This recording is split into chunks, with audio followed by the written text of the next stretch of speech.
आज पढ़ेंगे peninsular reverse. ठीक है, कल क्या पढ़ा था हमने? हिमालयन रिवर्स के बारे में आपको मैंने बताया था, इंडस, गंगा, ब्रह्मपुत्र।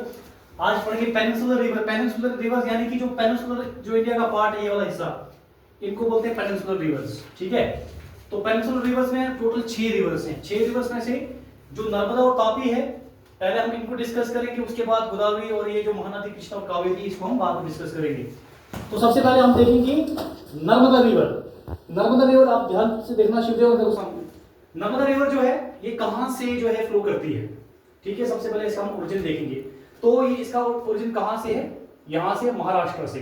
मैं लिखा हुआ यहां पर ओरिजिन कहां से है? महाराष्ट्र के अमरकंटक हिल्स है यहाँ पर ऊपर, जैसे यहाँ पर क्या है, कुछ पहाड़ियां हैं, पहाड़ियों का नाम है अमरकंटक हिल्स। वहां से ये जो है नदी निकलती है। देखो यहाँ से अमरकंटक हिल्स से नर्मदा नदी मध्य प्रदेश में, ये देखो मध्य प्रदेश, यहाँ पर यहां से निकलती है नदी इस तरीके से। तो यहां से होती हुई फिर ये आ जाएगी गुजरात की तरफ, और यहां से फिर ये ड्रेन कर जाएगी यहाँ पर अरेबियन सी में। ठीक है, ये आ गई नर्मदा रिवर। नर्मदा रिवर जो है ये मतलब कि यहाँ पर क्या है, यहाँ पर विंध्याचल रेंज, ऊपर ये विंध्याचल रेंज है। ठीक है, ये विंध्याचल रेंज, ये पहाड़ी आ गई। इसके नीचे क्या है? सतपुड़ा रेंज। रेंज यानी कि सीरीज ऑफ माउंटेन्स। इन दोनों पहाड़ियों के बीच में से इसको एक स्लोप बन जाता है, और यहां से जो ये नदी है ऐसे ऐसे बहते हुए चले जाती है कहां पर? अरेबियन सी में। ये है नर्मदा रिवर, जिसको कहा जाता है life line of Madhya Pradesh. यानी कि पूरा का पूरा जो मध्य प्रदेश की अगर हम बात करें तो मतलब कि इसको पानी यहीं से ही, मध्य प्रदेश को पानी जो है इस रिवर से ही ज्यादा मतलब मिलता है। उसके बाद आ जाती है नेक्स्ट वाली, देखो ये तापी रिवर। तापी रिवर को आप बोल सकते हो कि जो नर्मदा रिवर की छोटी बहन। ठीक है, ये भी देखो बिल्कुल ये क्या है कि इसके पैरेलल। ठीक है, इसके पैरेलल तापी रिवर भी बिल्कुल इसके पैरेलल, यानी ये जो आपकी मैंने आपको जो बताया, ये नर्मदा रिवर जो है इसके पैरेलल बहती है, बिल्कुल इसके पैरेलल। अब तापी रिवर जो है इसका जो ओरिजिन है, ओरिजिन यानी कि कहां से निकलती है, तो क्या लिखा मैंने? सतपुड़ा रेंज। सतपुड़ा रेंज ये कहां पर है? Betul district of Madhya Pradesh. देखो ये यहां पर है सतपुड़ा रेंज। मैंने बताया था ना आपको, विंध्याचल रेंज आ गया, सतपुड़ा, सब थोड़ा सा इसको यहां बना लेते हैं। तो यहां से आपने यहां से रखना है। नर्मदा भी और तापी भी दोनों कौन सी रिवर है? ये वेस्ट फ्लोइंग रिवर, यानी कि ये वेस्ट की तरफ बहती है। कहां की तरफ बहती है? वेस्ट की तरफ बहती है, इस साइड के लिए बहती है। क्यों? क्योंकि आपको मैंने बताया था कि जो सेंट्रल हाईलैंड, जो यहाँ पर ये वाला एरिया जो है प्लेटो, थोड़ा सा क्या है, टिल्टेड है। इसकी वजह से यहाँ पर कुछ पहाड़ियां भी, जिसकी वजह से इसका स्लोप जो है वो अरेबियन सी की तरफ, मतलब वेस्ट वाली साइड के लिए होता है। ठीक है, यहां तक ये हमने अंडरस्टैंड कर लिया। अब हम नेक्स्ट रिवर की तरफ बढ़ते हैं। देखो अगला रिवर जो है वो है गोदावरी। ये आ गया गोदावरी रिवर। ठीक है, गोदावरी रिवर जो है ये कहां से निकलता है? महाराष्ट्र से। महाराष्ट्र के ब्रह्मगिरी हिल्स से यहां से निकलता है, नियर त्रिंकेश्वर। यहां से ये देखो, यहां से ये महाराष्ट्र से गोदावरी। गोदावरी रिवर जो है, याद रखना, गोदावरी रिवर जो है इसको दक्षिण गंगा कहा जाता है। क्या कहा जाता है?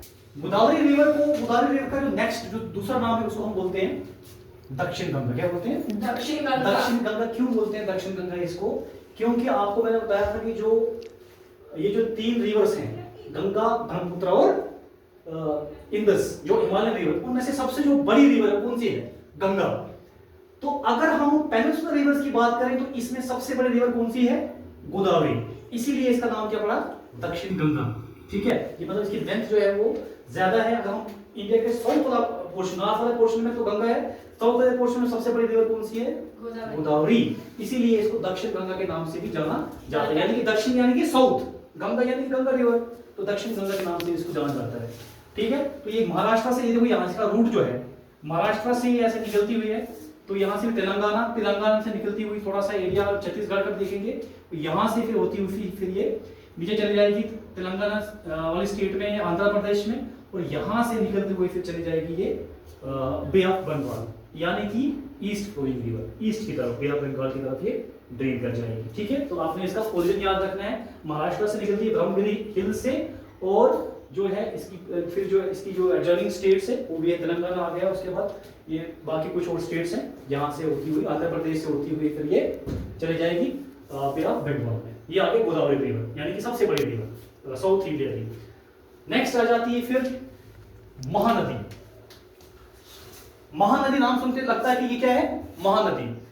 तो कुछ इतनी बड़ी नहीं है ये कहां से निकलती है, सेंट्रल हाईलैंड से। देखो यहां पर ये सेंट्रल हाईलैंड यहां से निकलती है महानदी, और यहां से निकलती निकलती फिर ये उड़ीसा में चले जाएगी, उड़ीसा से होते हुए फिर चली जाएगी फिर से ये भी बे ऑफ बंगाल में। यानी ये भी क्या है, ईस्ट फ्लोइंग। गोदावरी भी ईस्ट फ्लोइंग है और महानदी भी जो है ईस्ट फ्लोइंग है, बे ऑफ बंगाल की तरफ चली जाती है। ठीक है, हो गई 2 नदियां महानदी। उसके बाद आ जाती है कृष्णा रिवर। देखो ये कृष्णा रिवर, ये आगे कृष्णा रिवर। यहाँ पर कृष्णा रिवर का अगर हम ओरिजिन देखें तो वेस्टर्न घाट्स, मैंने बताया था यहाँ पर वेस्टर्न घाट्स, यहाँ पर पहाड़ियां हैं। ठीक है, यहाँ से देखो वेस्टर्न घाट्स, महाबलेश्वर एक जगह है, वहां से महाराष्ट्र से ही निकलती है ये भी। ठीक है, यहाँ से निकलेगी इस तरीके से, ये देखो ये यहाँ से निकलती हुई, महाराष्ट्र से निकलती हुई फिर ये आ जाएगी आंध्र प्रदेश में। उसके बाद ये निकलती हुई चली जाएगी फिर ये अरेबियन सी में। ठीक है, तेलंगाना का कुछ एरिया, कुछ आंध्र प्रदेश का एरिया जो है ये, तो इसको अपने साथ लेके चली जाएगी। और ये भी, इसका पानी भी कहाँ गिर जाता है, बे ऑफ बंगाल में। इसको भी बोलेंगे ईस्ट फ्लोइंग रिवर। ठीक, फिर लास्ट आता है हमारा कावेरी रिवर। कावेरी रिवर देखो ये कावेरी रिवर यहाँ पर इधर से निकलता है। कावेरी रिवर जो है ये भी वेस्टर्न घाट्स कर्नाटका से निकलेगी ये रिवर, यहाँ से होती हुई तमिलनाडु में चली जाएगी, तमिलनाडु से होती हुई फिर चली जाएगी, ये भी अरेबियन सी में चली जाएगी। इसको भी हम बोलेंगे